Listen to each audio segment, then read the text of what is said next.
Awesome. Fantastic. Hi, PJ. Hi, Kylie. How are What's you? up, Denny? How you doing? Hello, Well, Denny. Great. th- thank you. Awesome. All right. So to start off, can you please introduce us to your characters in Irreverent? I played Jesus Christ.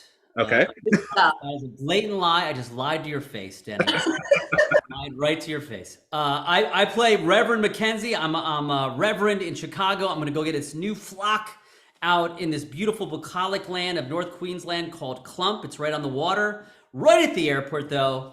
My wife leaves me with divorce papers, so I'm devastated. I'm going to have a crisis of love and faith. I happen to be sitting next to a man who deals in the underbelly of Chicago. He's got $1.6 million with him because a bad mob deal has gone wrong, and I end up stealing it from him.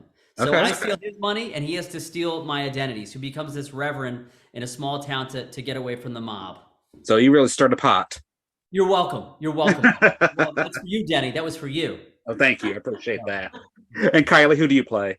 I played Piper. So Piper is the local cop in Clump. She was born and raised in this small town. She did leave it for a while. She wanted to, in search of bigger and better things and to be successful. Something happened on that journey, and she has circled herself right on back to Clump. So she's working through some stuff, a bit of trauma, a bit of grief, a bit of kicking herself for whatever reason. And so she's hooked up with her high school sweetheart, Aiden, again. She's caught up with her family, mum, brother, best friends, all that kind of stuff. And she's doing her job, but it's kind of a little bit boring for her. And then all of a sudden, this new reverend comes to town, and suddenly she feels like there's something she can, kind of work her detective skills on a little bit. Okay, there you go. Great. How was that, Denny? How did we do? How did we do? You did fantastic. I love it. Love Thank you. it. But what did you enjoy the most about playing Mackenzie and Piper, and what attracted you to the role? Whoever wants to start. What attracted me to the role was definitely the audition. It just sung. There was a hum to it that I had not heard before, and I wanted to play Piper pretty strongly. What I loved about playing her is she is incredibly strong, but nuanced. There are layers and a texture to her as a character that I feel so incredibly joyous that I got to play. She's wonderful, a female lead in that role, somebody Yeah. who's got a hold on things, not one-dimensional, very strong-minded, and knows what she should be doing. And it's going to be interesting to see how that unfolds Yeah, in these definitely. episodes, because she Awesome. does have challenges to overcome in that. But it's a dream role for me. I'm from the west side of Australia, so to come to the east coast and experience time here to play her has been an absolute dream, especially working alongside the famous PJ legend. Segue to you, mate. That's a big build up to just let you down when you do it. No, but I look. There's a lot of TV out there. There's a lot of entertainment. Patty McRae, the showrunner, wrote this. He's a beautiful writer. Yes. He's a sweet man, and it comes through his work. And I just like the idea that I keep saying this is like every home has a story. Every home is going through problems, and no matter where you are in the world, we really have, we are similar. We all, are humans, and whatever problem you come across, if you have a sense of community, there is a sense of community that's there for you.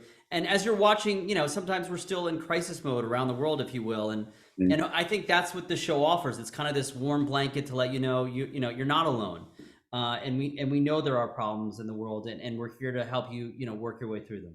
And no, Sometimes on different time zones, right? yeah. Whatever time zone you're in. Whatever time zone you're in. And knowing that you're not alone, is that ultimately what you hope audiences take away from the show?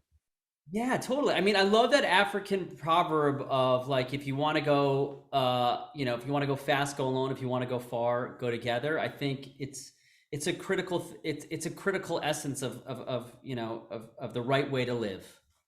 Definitely. Yeah.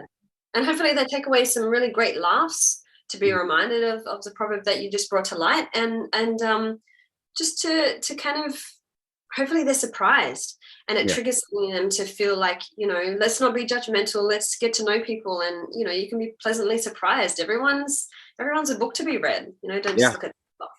Truly. Yeah, for sure. Danny, we don't judge you. We don't judge you right now, but we don't trust you. What? No. That's understandable. That's totally understandable. I get that. Well, now, hypothetically speaking, if you actually had to flee for some reason, where would you go? Do you want to say? That is a fantastic question. Where the hell are we going? Anywhere in mind, anywhere in the world. Yeah, you know what? I'm actually a dual citizen. I'm an Italian citizen as well. I just got it. And this isn't just because, I like The Godfather, but I'm gonna go to Sicily. I'm gonna go find Okay. my cousins in the old land. Which is actually like the town they live in is very similar to Klump. It's like it's a small town. There's like 300 people. Everybody knows each other. And when we actually got our citizenship, we lived in my wife's family's town. And once they found out like we were related to them, we ate with that family for like every night, for like 3 weeks in a row. It's like, and everybody knew everybody's business. It's really a beautiful thing. So I'm gonna go to Italy. Awesome. And Kylie? Oh, if I had to flee the country, I love my country. Where would I go? I'm going to take the easy route and say I would go to an island called Paros in the Cyclades because my best friend's dad's from there and they're there right now and I've been there before, so it's familiar. So I would go there. Okay, awesome, fantastic. Wait, say the name of that place again. Paros. I mean, that just sounds cool. There you go. That's Yes. a spy movie right there. Well, may I take a screenshot for social media purposes? Do it. Yes. 1, 2, 3. Awesome. PJ, Kylie, thank you so much for your time. It was a pleasure. Thank you, Denny. My pleasure, buddy.